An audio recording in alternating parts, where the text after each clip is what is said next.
Vamos falar de saúde agora. E o nosso assunto hoje são as doenças reumatológicas, que a população conhece como reumatismo. Elas costumam causar muitas dores e não acometem apenas os idosos, como muita gente ainda pensa. Quem vai esclarecer melhor para a gente é a reumatologista Marta Aline Coelho da Costa, nossa convidada de hoje. Oi, doutora, tudo bem? Seja bem-vinda. Bom dia.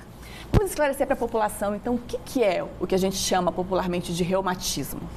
Então, esse assunto é bem importante porque é pauta do nosso consultório todos os dias, né? O importante é desmistificar e saber que reumatismo não é uma doença, e sim um conjunto de doenças reumatológicas. Nós preferimos até substituir o nome reumatismo por doenças reumatológicas. Justamente são doenças que acometem tendões, articulações, músculos, sistema imunológico, ossos. Então, ela é um conjunto de doenças. Nós temos mais de 200 tipos de doenças reumatológicas que são conhecidas como reumatismo. E como essas doenças surgem? Como elas são causadas por quê? O que causa essas doenças? Existe uma enorme variação de sintomas e de inícios de idades para se iniciar uma doença reumatológica.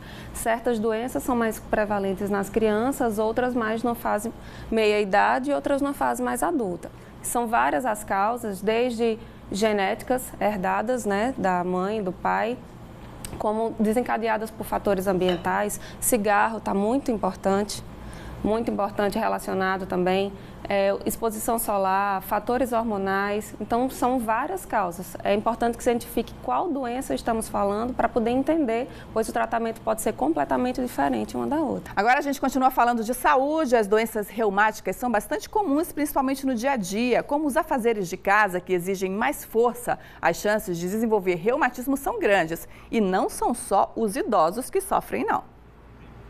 A dona Raimunda é aquela dona de casa que se preocupa em tentar manter sempre a casa limpa, mas ela notou que tinha algo de errado com as mãos dela.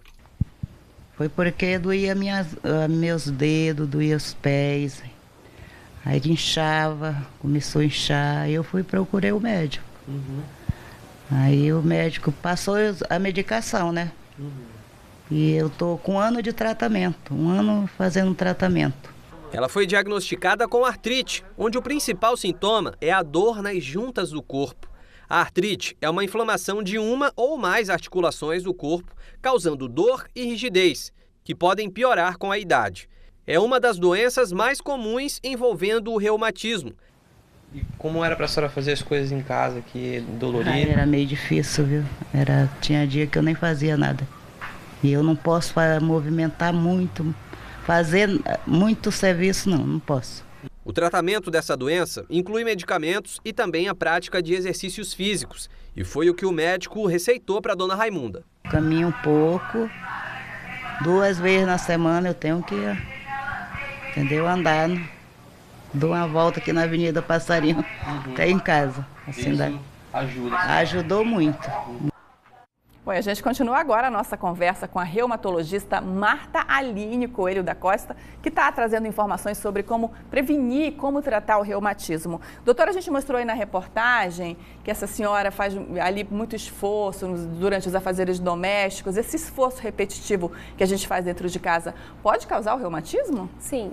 Baseado no pressuposto que reumatismo é um conjunto de doenças, uma dessas doenças pode ser a tendinite, a bursite, a síndrome do túnel do carpo, lesões que são geradas também por esforço repetitivo. No caso desses, poderia se encaixar também como um tipo de reumatismo. Olha, a gente tem uma pergunta que foi mandada pelo nosso telespectador, a Débora, do bairro Chapada. Ela disse que o filho de 17 anos sofre com dores nos pés e joelhos desde os 3 anos de idade. Já foi em vários especialistas e eles disseram que é verme ou dor do crescimento. Bem que diferente. Isso, verme? Pode causar essas coisas? Bem diferente, né? Uma coisa da outra. E aí, assim, alguns pacientes, eles demoram um pouco para ter um diagnóstico. Muitas vezes o paciente não vai encontrar esse diagnóstico em exames de sangue, então é necessário que ela passe pela avaliação com o especialista para que ele possa discernir bem se trata-se de uma doença reumatológica ou não, porque outras coisas também podem dar dor articular, tipo infecções. Mas também é pode possível acontecer. que uma criança assim, com 3 anos desenvolva reumatismo? Sim, existem doenças para essa faixa etária, a artrite juvenil, a própria febre reumática também, que é uma doença mais comum na fase infantil, também são algumas doenças para essa faixa etária. Outra pergunta, doutora. É verdade, a gente acha que é, que o reumatismo ataca no frio? Essa pergunta é polêmica, eu escuto sempre também. A gente já ouviu dos nossos avós, todo mundo comenta isso. Na verdade, não é que ele piore o reumatismo, né? Mas é como se ele aumentasse um pouco mais a sensibilidade do paciente à dor. No frio, a gente fica mais parado, né? A gente não fica se movimentando tanto, então é como se a inflamação ficasse mais tempo também localizada nas articulações, não estava circulando tanto. Então, no frio, realmente, tem pacientes que eles sentem uma piora da dor. Existe algum exame de sangue para diagnosticar uma doença reumática? Existe. Agora, é importante que o paciente saiba que nem todos os tipos de reumatismo vão ser diagnosticados no sangue. Então, muitas vezes, eles ficam frustrados porque não encontram em exames de sangue o seu diagnóstico.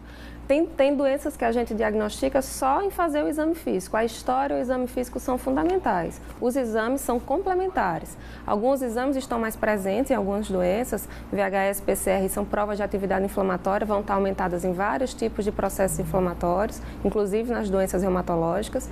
O fator reumatoide, o próprio FAM, que é tão famoso pelo lúpus. Então, assim, a gente usa os exames para nos basear, mas alguns desses tipos de doenças reumatológicas não precisam de exames de sangue para dar o diagnóstico. Tem uma outra pergunta aqui. Sinto dores nas articulações todos os dias. Isso pode ser reumatismo?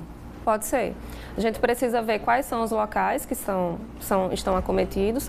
Muitas vezes o paciente...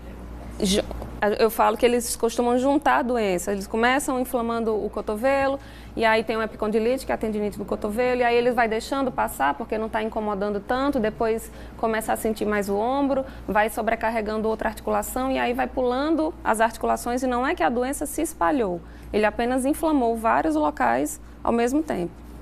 Muita gente ainda confunde. Qual é a diferença entre artrite e artrose? Isso. A artrite é um processo inflamatório, é um sintoma. Na verdade, a artrite está presente em várias doenças que nós tratamos. A própria artrite reumatoide, na gota, na psoríase existe a artrite psoriática. Então, a artrite é o processo de inflamação da articulação.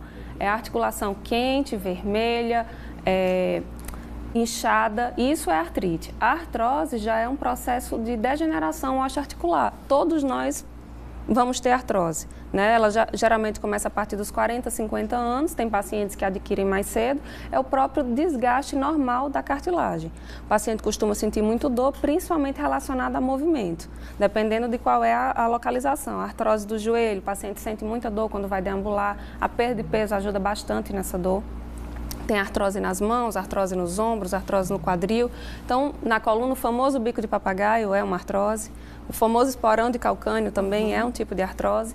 Então, assim, a diferença são duas doenças diferentes, a artrite e a artrose. Existe alguma maneira de prevenir ou pelo menos de amenizar os sintomas dessas doenças, doutora, para a gente deixar essa mensagem para o nosso importante que logo nos primeiros sintomas o paciente já procure um especialista para que ele possa ser avaliado e dizer realmente que tipo de doença ele tem. Os tratamentos eles são bastante variados, hoje em dia avançou bastante, antes não tinha muita coisa para fazer, mas hoje em dia nós temos vários tipos de tratamentos, a fisioterapia, não só medicamentoso, mas também com auxílio da fisioterapia para nos ajudar, a perda de peso, a atividade física. É importante que o paciente ele procure o médico o mais rápido possível para que ele seja diagnosticado no começo para evitar sequelas, porque algumas dessas doenças, elas podem deixar sequela permanente. E o nome do profissional que procura, então, é o reumatologista, não é, doutora? Isso. Muito obrigada por ter vindo conversar com a gente aqui mais uma vez, viu? Bom dia. Obrigada, bom dia.